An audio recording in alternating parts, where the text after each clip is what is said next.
Hello friends, स्वागत है आपका हमारे चैनल क्रेजी स्मार्ट टिप्स के एक और नए वीडियो में। आज के इस वीडियो में हम आपको लेकर के चल रहे हैं महाभारत से संबंधित एक पवित्र तीर्थ स्थल पर, जो कि ग्राम दयालपुर, ज़िला कुरुक्षेत्र, हरियाणा में स्थित है। यह स्थान भीष्म पितामह और परशुराम जी से संबंधित है। कहा जाता है कि इस स्थान पर भीष्म पितामह तीरों की शैया पर लेटे थे। यहाँ पर एक कुंड भी है जिसे भीष्म कुंड कहा जाता है।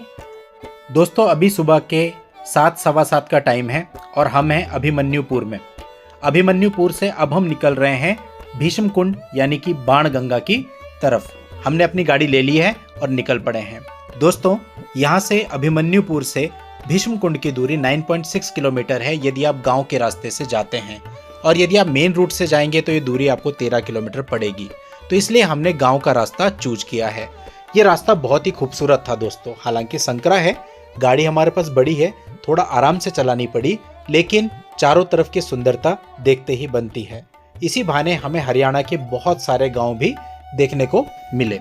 आज की इस वीडियो में हम आपको बाण गंगा पूरा एक्सप्लोर कराएंगे, यहाँ की हिस्ट्री बताएंगे, यहाँ से संबंधित जो मान्यताएं प्रचलित है वो भी आपको बताएंगे, यहाँ पर स्थित सारे मंदिर दिखाएंगे, भीष्म कुंड दिखाएंगे और बहुत सारी जानकारियां आपको देंगे।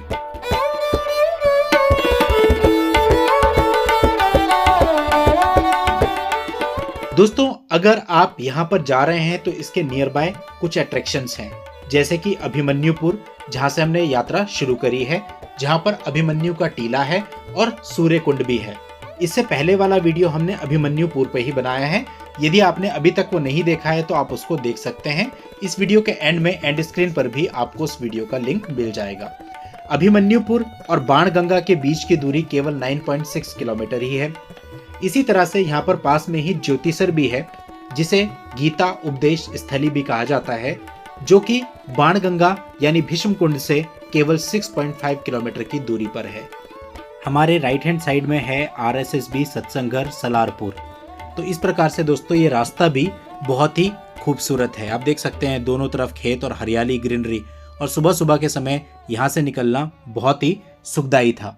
बाण गंगा या भीष्म कुंड से 5.3 किलोमीटर की दूरी पर कल्पना चावला प्लेनेटेरियम है। 5.3 किलोमीटर की दूरी पर ही ब्रह्म सरोवर है। 4.7 किलोमीटर की दूरी पर पनोरमा एंड साइंस सेंटर और 7.1 किलोमीटर की दूरी पर भद्रकाली शक्तिपीठ है। मेरा गांव मेरी शान, सुनहरी खालसा। तो ये गांव है सुनहरी खालसा। यहाँ पे गूगल आंटी की वजह से हम थोड़ा सा कंफ्यूज हो गए थे कि किस साइड जाना है, तो बाद में उन्होंने डिसाइड किया कि सीधा ही जाना है। तो आप देख सकते हैं रास्ता यहाँ पर थोड़ा कंजेस्टेड सा है, लेकिन अच्छी बात यह है कोई ट्रैफिक नहीं है। यहाँ पे गाँव का रास्ता है तो आप ईजिली आराम से निकल सकते हैं। गाड़ी आराम से चलानी पड़ेगी तो टाइम आपको थोड़ा ज़्यादा लगेगा। हमें भी पहुँचने में लगभग 20-25 मिनट लग गए थे। दोस्तों, अब इतना ये रास्ता पार होता है, इतना हम आपको यहाँ का इतिहास बता देते हैं। बाण गंगा का इतिहास महाभारत से जुड़ा हुआ है। कहा जाता है कि महाभारत युद्ध के समय भीम और दुर्योधन का गदा युद्ध यही पास में ही हुआ था।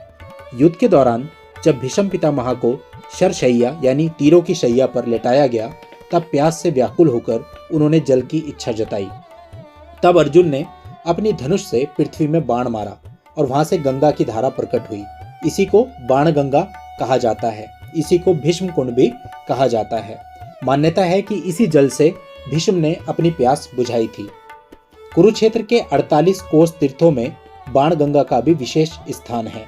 यहाँ स्नान करने और जल चढ़ाने से पापों का नाश होता है और मोक्ष की प्राप्ति होती है, ऐसा माना जाता है। यह स्थान आज भी एक पवित्र सरोवर यानी कुंड के रूप में विद्यमान है। सरकार और स्थानीय समितियों के द्वारा इसकी देखरेख की जाती है। यात्रियों के लिए यहाँ धार्मिक वातावरण और शांतिपूर्ण स्थल मिलता है। दोस्तों, इस स्थल से जुड़ी हुई एक मान्यता और है। महाभारत की ही कथा के अनुसार जब भीष्म पितामह ने अम्बा राजकुमारी का विवाह करने से इनकार कर दिया था, तब अम्बा ने परशुराम जी से न्याय की गुहार लगाई। परशुराम जी ने भीष्म को युद्ध के लिए ललकारा। यह युद्ध कुरुक्षेत्र की भूमि पर ही हुआ था। दोनों के बीच गदा और धनुष से भीषण युद्ध हुआ, जो कि कई दिनों तक चला। इस युद्ध के दौरान जब भीष्म प्यासे हुए, तब अर्जुन ने अपनी बाण से पृथ्वी को भेदा और वहीं से गंगा की जलधारा प्रकट हुई, और यही धारा बाण गंगा कहलाती है। तो इस प्रकार से यहाँ से संबंधित 2 मान्यताएं प्रचलित हैं। फ्रेंड्स, हम लोग आ चुके हैं बाणगंगा नाम की एक तीर्थ स्थान पर, जो कि महाभारत युद्ध की घटना से संबंधित है और ये स्थित है ग्राम दयालपुर, जिला कुरुक्षेत्र में, जो कि हरियाणा में पड़ता है। चलिए दोस्तों एक्सप्लोर करते हैं। तो फाइनली हम लोग पहुंच चुके हैं अभिमन्युपुर से बाणगंगा। दोस्तों देख सकते हैं आप, प्रांगण बहुत बड़ा है और इस प्रांगण में आप अपनी गाड़ी पार्क कर सकते हैं। सामने व्हाइट कलर की हमारी गाड़ी खड़ी है, तो यानी आप कह सकते हैं यहाँ पर एम्पल पार्किंग स्पेस अवेलेबल है।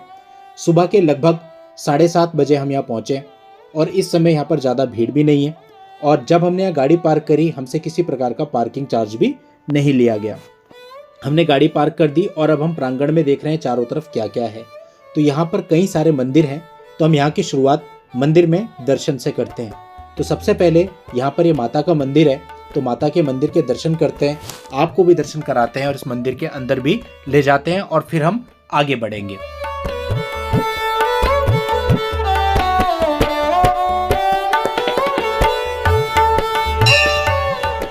देखिए दोस्तों, बहुत ही सुंदर ये मंदिर है। यहाँ पर हमने पहले माता के दर्शन किए और जब हम परिक्रमा करने चल रहे थे तो रास्ते में हमें हनुमान जी की भी बहुत ही सुंदर प्रतिमा दिखाई दी।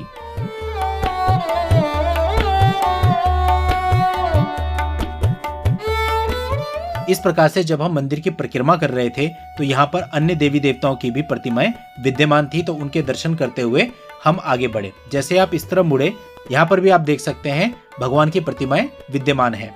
तो यहाँ पर दर्शन करते हुए अब हम इस मंदिर से बाहर आ रहे हैं और वापस प्रांगण में चल रहे हैं और बाकी की चीजों को एक्सप्लोर करते हैं। जब हम थोड़ा और आगे बढ़े तो यहाँ पर एक महादेव का मंदिर था, विश्वेश्वर महादेव मंदिर के नाम से, तो यहाँ पर भी आप महादेव के दर्शन कर सकते हैं।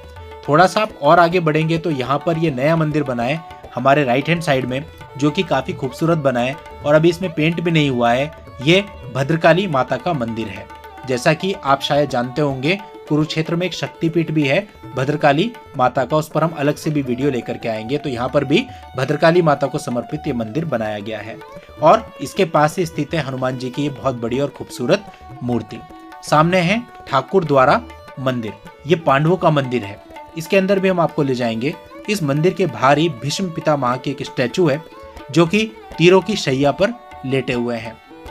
दोस्तों सामने इस स्टैचू के पीछे की तरफ एक कुंड है, उसी को भीष्म कुंड कहते हैं। ये देखिए, इस प्रकार से यहाँ पर चित्रित किया गया है कि भीष्म पितामह किस प्रकार से तीरों पर लेटे रहे थे और इसी दौरान इन्हें प्यास भी लगी थी। तो जब इन्होंने अपनी इच्छा जाहिर की तो अर्जुन ने बाण चलाया था जिससे जलधारा निकली थी और एक कुंड बना था, इसीलिए इस कुंड को भीष्म कुंड भी कहा जाता है।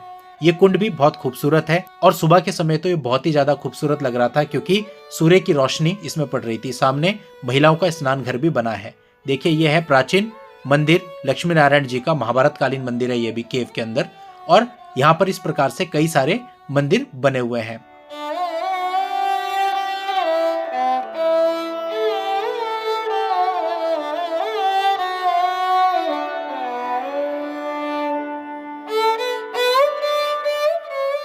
अब जिस मंदिर के अंदर हम जा रहे हैं ये पांडवों का मंदिर है। यहाँ पर भीष्म पितामह, समस्त पांडव और श्री कृष्ण जी की मूर्ति, इसके साथ द्रौपदी की मूर्ति आपको देखने को मिलेगी।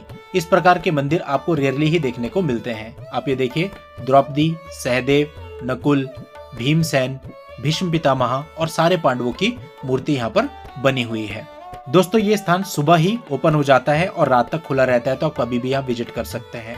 अब हमने अपनी गाड़ी ले ली है और हम अपनी नेक्स्ट डेस्टिनेशन की तरफ चल रहे हैं, जो कि है ज्योतिसर, जिसे कि गीता उपदेश स्थली भी कहा जाता है, जो कि यहाँ से केवल 6.5 किलोमीटर की दूरी पर स्थित है।